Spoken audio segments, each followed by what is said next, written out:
Karolina Komarnická a je mi 17 let. Před rokem se mi stala autonehoda, která mě upoutala na vozíček.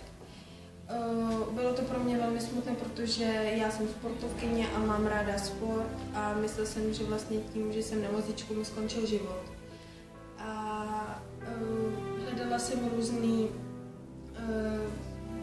doktory, aby mi nějak pomohli s něčím, na tož mi odpověděli, že mám si najít nějaké pomůcky a jsem si řekla, že vlastně tím, že jsem na vozíčku, že mi život neskončil a že musím nějak žít dál a pokračovat ve svých oblíbených koníčcích.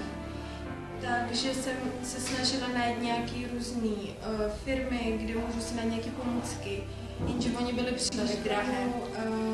Firmy Second Wave, které nabízí půjčení pomůcek.